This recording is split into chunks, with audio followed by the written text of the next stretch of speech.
Iran के जितने भी प्रोक्सी एलाइज हैं जैसे कि हिजबुल्लाह हो गया, हमास हो गया, वो अभी तक चुप है और यहीं से वॉर जो है वो ऑफिशियली शुरू हो चुकी है।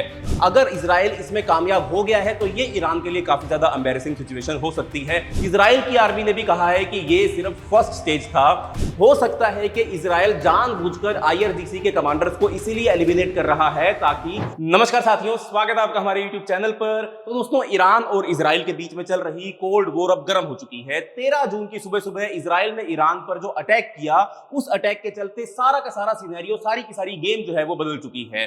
तेहरान के आसपास यानी कि ईरान की कैपिटल के आसपास कई सारे धमाके जो है वो सुनाई दिए और इंटरनेट पर वीडियोस जो है वो वायरल होने लगे जिसमें ईरान की कैपिटल सिटी तेहरान में जोर जोर से ब्लास्ट जो है वो दिखाई दे रहे थे। लेकिन ये सिर्फ तेहरान तक ही सीमित नहीं था। ईरान के और भी शहरों में, कई सारे शहरों के अंदर हमको ब्लास्ट जो है वो सुनाई दिए। जैसे कि अगर आप मैप पे देखें, इफ्सान हो गया, अरादाकान हो गया, सगंध हो गया, नतांज हो गया, बहुत से शहरों के अंदर जो है वो इजराइल के हमलों के चलते ईरान में बम ब्लास्ट जो है वो हमको सुनने को मिले। सैटेलाइट इमेजेस जो है वो दिखाती हैं कि ईरान की एक न्यूक्लियर फैसिलिटी नतांज की साइट के ऊपर कुछ एक डैमेज तो इजराइल के इस हमले के चलते हुआ है, लेकिन ज्यादा गहरा हमला जो है वो इजराइल ईरान को नहीं कर पाया है।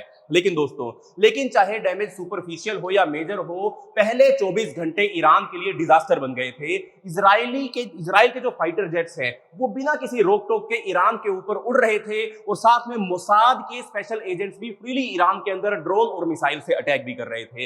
इस सब के बीच ईरान के जितने भी प्रोक्सी एलाइज हैं जैसे कि हिजबुल्लाह हो गया, हमास हो गया, वो अभी तक चुप है। बहुत से सीनियर न्यूक्लियर साइंटिस्ट और ईरान के high ranking military officers already मार दिए जा चुके हैं जैसे एक्सपेक्टेड था। ईरान ने भी जोरदार जवाब दिया। ईरान ने इजराइल पर लोइटरिंग ड्रोन्स छोड़ दिए, बैलिस्टिक मिसाइल छोड़ क्या दिया, बारिश नहीं कर दी उन सब चीजों की इजराइल के ऊपर।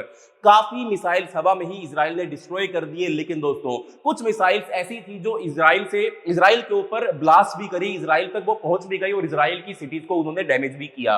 टेल अवीव जो कि इजराइल की एक कैपिटल है, टेल अवीव पर भी कई सारे बड़े अटैक हुए और इजराइल के सेंट्रल मिलिट्री कमांड सेंटर को भी सीरियस डैमेज जो है वो ईरान के द्वारा पहुंचाया गया। दोस्तों, जो भी हो रहा है वो इस रीजन ने पहले कभी भी नहीं देखा था।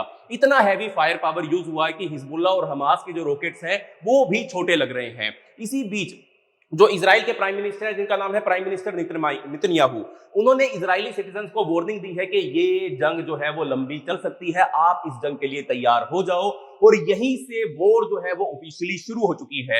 जब स्पीचेस की जगह साइरेंस बजने लगे तो समझ जाओ ये सिर्फ वार्निंग नहीं है, ये एक वॉर है, ये एक जंग है जो कि इजराइल और ईरान के बीच में चल रही है। तो चलिए दोस्तों, अभी तक इस जंग के अंदर जो कुछ भी हुआ, किसका पलड़ा भारी है, किसका पलड़ा भारी नहीं है, इन सब चीजों को आज की इस वीडियो के अंदर हम डिस्कस करेंगे। कौन जीत सकता है, कौन हार सकता है, या फिर इस जंग के क्या क्या कॉन्सिक्वेंसेस हो सकते हैं। तो चलिए आज की इस वीडियो को शुरू करते हैं, पर उससे पहले चैनल का नाम है दी आइए सब, मेरा नाम है राही मेहता। चैनल को अभी सब्सक्राइब कर लें ताकि आप ऐसी इंफॉर्मेटिव वीडियोस देखते रहें। तो दोस्तों, यहीं से जो वॉर ऑफिशियली शुरू हुआ और अटैक के तुरंत बाद अगर मैं बात करूं, अटैक के तुरंत बाद ईरान ने 100 से ज्यादा ड्रोन जो थे वो इजराइल की तरफ भेज दिए थे और कहा कि ये तो सिर्फ शुरुआत है और भी जवाब मिलेगा इजराइल को। अमेरिका ने अभी तक इस फाइट में कुछ भी इंटरफेयर नहीं किया है। यूएस के जो सेक्रेटरी ऑफ स्टेट है, उनका नाम है मार्को रूबियो, उन्होंने क्लियरली बोल दिया है कि अमेरिका इन अटैक्स में कोई भी रोल प्ले नहीं करेगा और ना ही करा है अभी तक। वहीं प्रेसिडेंट ट्रंप ने ईरान को धमकी दी है कि या तो डील करो या फिर और ज्यादा डेंजरस अटैक्स के लिए तुम तैयार हो जाओ।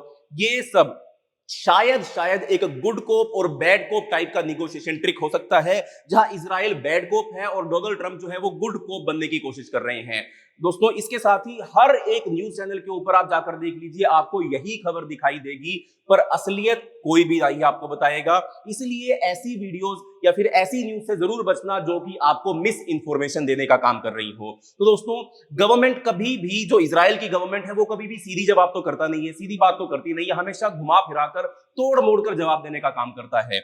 इस पूरे अटैक में एक इंपॉर्टेंट इंसान भी जो मारा गया है, उसको लेकर इजराइल की तरफ से क्लेम किया जा रहा है कि कई सारे जो जैसे मेजर मोहम्मद बघेरी को मारने की बात इजराइल जो कर रहा है, साथ में मेजर जनरल हुसैन सलामी को मारने की इजराइल बात कर रहा है।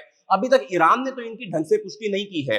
कहीं पर ईरान ने माना है, कहीं पर ईरान ने इनको मानने से इनकार कर दिया है कि इतने बड़े बड़े इंपॉर्टेंट पर्सनैलिटीज जो है वो ईरान ने खो दिए हैं, वो भी इजराइल के अटैक में। ईरान भी कैसे मान ले? ईरान के लिए भी इन सब चीजों को एक्सेप्ट करना उसकी इज्जत के लिए, उसके प्राउड के लिए काफी ज्यादा डेंजरस हो सकता है। दोस्तों, साथ में जो सुप्रीम लीडर के सबसे क्लोज थे, जिनका नाम मेजर जनरल मोहम्मद बगेरी था, उनको मारना। अगर इजराइल इसमें कामयाब हो गया है तो ये ईरान के लिए काफी ज्यादा एम्बैरेसिंग सिचुएशन हो सकती है, क्योंकि यही वो व्यक्ति थे जो न्यूक्लियर निगोशिएटर भी थे, जो अमेरिका के साथ न्यूक्लियर डील को लेकर बातचीत कर रहे थे। तो अब समझना कि आगे क्या होगा बहुत कॉम्प्लेक्स हो जाता है। जब आपने उनका न्यूक्लियर निगोशिएटर ही एलिमिनेट कर दिया तो अब कौन न्यूक्लियर समझौता आपसे करेगा, कौन आपसे बातचीत करने के लिए तैयार होगा? ईरान के स्वाभिमान पर आप ठेस करते चलो और आप फिर बोलो कि ईरान आपके साथ आकर एक समझौता कर ले। थोड़ी सी तो कॉमन सेंस आपके अंदर भी होनी चाहिए। अभी के लिए इजराइल ने ईरान पर जो स्ट्राइक की है उसका फुल डैमेज जो है वो अभी तक क्लियर भी नहीं हुआ है। शुरू के अटैक्स में mainly radars, mainly air defence system, aircraft और कंट्रोल टावर्स को टारगेट किया गया था, ताकि बाद में और बड़े अटैक इजी हो जाए इजराइल के लिए। नेक्स्ट टारगेट हो गए ईरान के इंपोर्टेड इकोनॉमिक और स्ट्रेटेजिक साइट, जैसे कि ईरान के पोर्ट हो गए, ईरान की ऑयल रिफाइनरीज हो गई और मिसाइल फैक्ट्रीज हो गई। इजराइल की आर्मी ने भी कहा है कि ये सिर्फ फर्स्ट स्टेज था, इसका मतलब क्लियर है आगे और स्ट्राइक्स होने वाली हैं। अगले कुछ दिनों में स्ट्राइक्स हो सकती हैं, अगले कुछ हफ्तों के अंदर भी स्ट्राइक्स हो सकती हैं। लेकिन इवन अगर इजराइल के नेक्स्ट अटैक सक्सेसफुल भी होते हैं, फिर भी ईरान का पूरा न्यूक्लियर प्रोग्राम टोटली खत्म करना इजराइल के लिए पॉसिबल नहीं होगा। वो भी अमेरिका के डायरेक्ट सपोर्ट के बिना तो ये कतई पॉसिबल नहीं हो सकता है। यूएस के बिना इजराइल ये काम पूरा नहीं कर सकता। बेस्ट केस में ये अटैक्स ईरान के न्यूक्लियर प्रोग्राम को क्या कर देंगे, 1 या 2 साल तक डैमेज कर देंगे, 1 या 2 साल के लिए डिले कर देंगे। पर ईरान तो रुकेगा नहीं, ईरान दोबारा उठ खड़ा होगा और दोबारा अपने न्यूक्लियर प्रोग्राम के लिए वो चलना शुरू करेगा, काम करना शुरू करेगा। या तो इजराइल कुछ ऐसा करे कि ईरान की न्यूक्लियर कैपेबिलिटी पूरी तरीके से ही खत्म हो जाए, और ऐसा करना बिना अमेरिका की सपोर्ट के हमको तो बिल्कुल भी पॉसिबल नहीं लगता है और होना भी नहीं चाहिए, क्योंकि ऐसा करते हुए बहुत सारे सिविलियंस भी मारे जाएंगे और सिविलियंस की मौत का जिम्मेदार फिर कौन होगा? अगर इजराइल के सिविलियंस मारे जाते हैं तब भी ये गलत है, ईरान के सिविलियंस मारे जाते हैं तब भी तो ये गलत है। इंसान तो इंसान ही है, कोई अलग तो नहीं हो गया। और इसमें इजराइल का कहना है कि उनका गोल है कि ईरान का न्यूक्लियर प्रोग्राम पूरी तरीके से खत्म हो जाए, ताकि वो न्यूक्लियर बॉम्ब बना ही ना पाए। लेकिन उनके एक्शंस कुछ और ही सिग्नल दे रहे हैं। शायद असली एम जो इजराइल का है वो है ईरान के अंदर रिजीम चेंज करना, यानी कि ईरान की सरकार को ही बदलना इजराइल का मेन एम है। अब तक जितने भी इजरायली अटैक हुए हैं उन्होंने IRGC, जो कि ईरान के रेवोल्यूशनरी गार्ड्स हैं, जो कि एक अलग सी फोर्स है, ईरान की आर्मी से अलग काम करती है, जिसको बनाया तो ईरान के अंदर इंटरनल सिक्योरिटी को मेंटेन करने के लिए गया था, पर उसने धीरे धीरे अपनी पावर जो थी वो पॉलिटिकल नेक्सस के अंदर, इकोनॉमिक नेक्सस के अंदर IRGC ने मेंटेन कर ली और सबसे पावरफुल फोर्स बन गई ईरान की। हो सकता है कि इजराइल जानबूझकर IRGC के कमांडर्स को इसीलिए एलिमिनेट कर रहा है ताकि उसकी जो रेगुलर आर्मी के जो लीडर है वो सामने आए, और डिवाइड एंड रूल की स्ट्रेटजी जो है वो हमको यहाँ पर इजराइल की लगती है। यानी कि इजराइल जो है वो IRGC के बीच में और ईरान की रेगुलर आर्मी के बीच में द्वेष डालना चाहता है, डिवाइड एंड रूल करना चाहता है। देखा जाए तो IRGC और रेगुलर मिलिट्री काफी बार एक दूसरे से अलग भी चलती हुई हमको दिखाई दी है। IRGC का इंफ्लुएंस ईरान की पॉलिटिक्स और इकोनॉमी के अंदर बहुत ज्यादा है, तो इजराइल शायद ये चाह रहा है कि IRGC को कमजोर किया जाए और ईरान की रेगुलर मिलिट्री को उनके खिलाफ कर दिया जाए, ताकि कंट्री के अंदर ही पावर स्ट्रगल जो है वो स्टार्ट हो जाए। और सबसे इंटरेस्टिंग बात, इस इजरायली मिशन का नाम है ऑपरेशन राइजिंग लायन। ये नाम ईरान के पुराने प्री रेवोल्यूशन फ्लैग से इंस्पायर्ड लगता है हमको, जो इनडायरेक्टली दिखाता है कि रिजीम चेंज ही असली ऑब्जेक्टिव इजराइल का हो सकता है। यानी कि इजराइल ने अपने ऑपरेशन का नाम ईरान के प्री रेवोल्यूशन के फ्लैग से निकाला है, यानी कि ये एक चेतावनी है या फिर एक सिंबोलिज्म का इस्तेमाल यहां पर इजराइल के द्वारा किया गया है। लेकिन ये रिस्की गेम भी साबित हो सकती है, क्योंकि अभी तक कुछ भी क्लियर नहीं है कि इजराइल का क्या एम है। दूसरी तरफ तेहरान का भी जो गोल है वो सेम है। ईरान भी इजराइल के अंदर रिजीम चेंज चाहता है, बट लीगल तरीके से चाहता है। ईरान जानता है कि वो नेतन्याहू को वो डायरेक्टली नहीं हटा सकते हैं, लेकिन अगर इजराइल के अंदर पॉलिटिकल प्रेशर बन जाए तो नेतन्याहू की गवर्नमेंट भी गिर सकती है। एक वोट ऑफ नो कॉन्फिडेंस के थ्रू सरकार गिराई जा सकती है, क्योंकि वहां तो डेमोक्रेसी चलती है, ईरान की तरह तो काम नहीं होता है। इसलिए इसके लिए ईरान को इजराइल को मैक्सिमम डैमेज करना पड़ेगा, लेकिन स्मार्ट वे में करना पड़ेगा। उसका फोकस होगा इजराइल के मिलिट्री बेसिस, इंफ्रास्ट्रक्चर और लीडर्स पर, ना कि सिविलियंस पर। लेकिन ग्राउंड रियलिटी में सिविलियंस को बचाना हर केस के अंदर मुश्किल ही मुझे दिखाई देता है। ईरान ये स्ट्रेटजी यूज करेगा, रोज रोज मिसाइल फायर करेगा, ताकि इजराइल की जो पब्लिक प्रेशर जो पब्लिक है वो प्रेशर बनाए, अपनी सरकार के ऊपर प्रेशर बनाए और शायद एक वोट ऑफ नो कॉन्फिडेंस जो है वो पास भी हो जाए। अगर ऐसा होता है तो ईरान के लिए एक पॉलिटिकल विक्ट्री साबित होगी, जिससे उनका इंटरनेशनल पोजीशन और भी ज्यादा स्ट्रांग हो जाएगा और वो और भी ज्यादा अच्छे से निगोशिएशन जो है वो कर पाएंगे। लेकिन फिर भी ये सब एक गैम्बल है, ये सब एक जुआ है। रिजीम चेंज कोई सॉलिड प्लान नहीं है, कोई सॉलिड स्ट्रेटजी नहीं है, बल्कि एक ऐसा आप कह लो कि जैसे हम लूडो खेलते हैं उसके अंदर प्यादा फेंकने वाली बात है, डाइस रोल करने वाली बात है। एक भी आ सकता है और 6 भी आ सकता है और आपकी गीटी कट भी सकती है। आने वाले हफ्ते में ईरान और इजराइल के बिहेवियर काफी फैक्टर्स के ऊपर डिपेंड करेंगे, जैसे कि military moves, political pressure, regional situation और स्ट्रेटेजिक गोल्स किस किस के कैसे कैसे काम कर रहे हैं। बस एक छोटी सी चीज है जिससे, जैसे अमेरिका का कोई भी स्टेटमेंट या किसी भी तरीके से अगर अमेरिका इस जंग के अंदर पार्टिसिपेशन करनी शुरू कर देता है तो सारा का सारा सिनेरियो जो है वो बदल सकता है। अगर ईरान का रिस्पॉन्स कमजोर हो जाता है तो इजराइल बिल्कुल भी नहीं रुकेगा, लेकिन अगर ईरान का रिस्पॉन्स और भी ज्यादा मजबूत हो जाता है तो उससे अमेरिका भी इस वॉर के अंदर घुस सकता है। शायद यही तो इजराइल चाह रहा है कि किसी तरीके से अमेरिका को इस जंग के अंदर खींच लिया जाए। इजराइल शायद जान के इस वॉर को एस्केलेट करने की कोशिश करेगा ताकि अमेरिका को फोर्सफुली इसके अंदर इन्वॉल्व होना पड़े, लेकिन ईरान का एम थोड़ा डिफरेंट होगा। वो अपनी स्ट्रेंथ दिखाना चाहेगा, डेटरेंस यानी कि अपना डर वापस लेकर आना चाहेगा, उसको एस्टेब्लिश करना चाहेगा, लेकिन बिना जंग को ज्यादा बढ़ाए।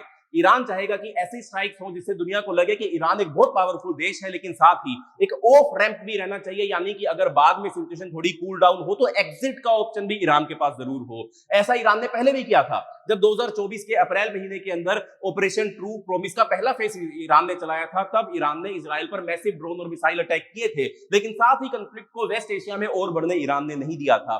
तो अब इस स्टेज पर दो ऑप्शंस बचते हैं, या तो सस्टेनमेंट होगी या फिर एस्केलेशन होगी, यानी या तो ईरान धीरे धीरे प्रेशर बनाता रहेगा या फिर फुल ऑन वॉर जो है वो एस्केलेट कर देगा। इजराइल ने ईरान के पहले कुछ जो मिसाइल्स थे जो वो काफी सक्सेसफुली ब्लॉक कर दिए थे, लेकिन इजराइल के मिसाइल इंटरसेप्टर भी लिमिटेड ही हैं, खत्म तो होंगे ही होंगे, वो हमेशा तो काम नहीं कर पाएंगे। ईरान ये ट्राई करेगा कि इजराइल के डिफेंसेस को थोड़ा थका दिया जाए, मिसाइल फायर करते रहो जब तक कुछ मिसाइल जो है वो इजराइल के अंदर नहीं पहुंच जाती हैं। लेकिन ईरान को भी नुकसान होगा। ड्रोन्स तो ज्यादा है पर उन्हें शूट डाउन करना आसान होता है, ईरान के पास बहुत सारे ड्रोन्स है पर उनको अटैक करना, उनको शूट डाउन करना काफी इजी प्रोसेस होता है। लेकिन हाँ, बैलिस्टिक मिसाइल ज्यादा पावरफुल होती है, उन्हें इंटरसेप्ट करना मुश्किल भी होता है पर वो इजीली रिप्लेस नहीं होते हैं। तो ईरान कितनी बैलिस्टिक मिसाइल फायर करेगा, क्योंकि उनका खर्चा भी बहुत ज्यादा होता है। ईरान के पास लगभग 3000 बैलिस्टिक मिसाइल है, पर ये सारी की सारी मिसाइल जो है वो ईरान से इजराइल तक पहुंच नहीं सकती हैं। जितनी पहुंच सकती हैं, अगर वो सारी की सारी फायर कर दी गई, उनमें से कुछ ने अगर एयर डिफेंस सिस्टम जो इजराइल का है उसको क्रॉस कर भी दिया, तब ईरान रिप्लेस कैसे करेगा? इनको इमीडिएटली रिप्लेस करना तो पॉसिबल नहीं है। और शायद नेतन्याहू के पॉलिटिकल करियर पर इसका इंपैक्ट तब पड़ेगा जब कई सारी मिसाइल जो है वो इजराइल पर आकर स्ट्राइक कर देंगी। तो फिर से वही पॉइंट, ये सब कुछ सस्टेनमेंट वर्सेस एस्केलेशन स्ट्रेटजी पर डिपेंड करता है। पिछले कुछ सालों में ईरान सिर्फ अपने मिसाइल्स पर डिपेंडेंट नहीं रहता है, उसका डिफेंस सिस्टम जो था उसके अरब प्रोक्सीज, खास करके हिजबुल्लाह हो गया, हमास हो गया, हाउथीज हो गया, उन सब के ऊपर भी डिपेंड करता था। लेकिन अभी तक इस जंग के अंदर ईरान के जो प्रोक्सीज है उन्होंने बिल्कुल भी पार्टिसिपेशन नहीं किया है, क्योंकि हिजबुल्लाह जो है वो कमजोर कर दिया जा चुका है इजराइल के द्वारा। और लेबनान की सरकार जो है, जहां पर हिजबुल्लाह एक्टिव था, वो पहले ही स्ट्रगल कर रही है और वो नहीं चाहती है कि हिजबुल्लाह दोबारा से उठ खड़ा हो और इजराइल के साथ लेबनान को जंग में खींच ले। अब ईरान के पास एक और ऑप्शन है, अपने प्रोक्सीज के थ्रू अमेरिका की फोर्सेस के ऊपर अटैक करना, जॉर्डन से, सीरिया से, इराक में जो स्टेशन जो उनके प्रोक्सीज है उससे अमेरिका के ऊपर अटैक कर दे। पर इसमें अमेरिका इस जंग के अंदर कूद सकता है, और अगर अमेरिका अपनी मैसिव मिलिट्री के साथ इस जंग में कूद जाएगा तो ईरान तब भी प्रॉब्लम में फंस सकता है। एक और ऑप्शन है जो थोड़ा अनएक्सपेक्टेड हो सकता है, ईरान उसका इस्तेमाल कर सकता है। ईरान अपने प्रोक्सीज से गल्फ कंट्रीज जो ऑयल प्रोड्यूसिंग नेशन है, या आपका यूएई हो गया, सऊदी अरेबिया हो गया, कतर हो गया, उनके ऊपर भी अटैक कर सकता है। जैसे 2019 में आपको याद होगा सऊदी अरेबिया की ऑयल फैसिलिटीज पर अटैक हुआ था, और 2022 में यूएई की ऑयल फैसिलिटीज के ऊपर भी ईरान के प्रोक्सीज के द्वारा अटैक किया गया था। अगर ईरान स्ट्रेट ऑफ हॉर्मुज को ब्लॉक कर देता है, वहां पर इंफ्रास्ट्रक्चर को डैमेज कर देता है, तब जब तेल की कीमतें बढ़ेंगी तब भी सिचुएशन बदल सकती है। इस सिचुएशन में जो गल्फ के लीडर्स हैं, जो सऊदी के लीडर हैं, जो यूएई के लीडर हैं, वो यूएस के ऊपर प्रेशर डालेंगे ताकि वो इस वॉर के अंदर उतरे, इजराइल को भी कंट्रोल करे और ईरान को भी कंट्रोल करे। इसलिए हर रिटेलिएशन का अपना रिस्क होता है, हर एक्शन का एक ब्लोबैक जो है वो ईरान को सामना उसका करना पड़ सकता है। ओवरऑल आने वाले हफ्ते का पूरा सीन इजराइल और ईरान के एक्शंस पर डिपेंड करेगा कि दोनों अलग अलग स्टेप उठा रहे हैं, कौन से स्टेप उठा रहे हैं और कितने डेंजरस स्टेप उठा रहे हैं। जितना ज्यादा ये कंफ्लिक्ट लंबा चलेगा उतना डैमेज दोनों को ही होगा, उतना ही मुश्किल हो जाएगा इस जंग को डी एस्केलेट करना। हर नए अटैक, हर काउंटर अटैक के साथ सिचुएशन को कंट्रोल करना और भी ज्यादा टफ हो जाता है, क्योंकि जितनी भी प्लानिंग हो, प्रिसीजन स्ट्राइक्स का आउटकम कभी भी परफेक्टली कंट्रोल्ड नहीं होता है। तो दोस्तों, ये था हमारा आज का एनालिसिस। अगर आपको वीडियो पसंद आई हो तो वीडियो को लाइक करें, वीडियो को शेयर करें, वीडियो पर कमेंट करें। मिलते हैं अगले वीडियो के अंदर, तब तक के लिए बाय बाय, धन्यवाद, जय हिंद।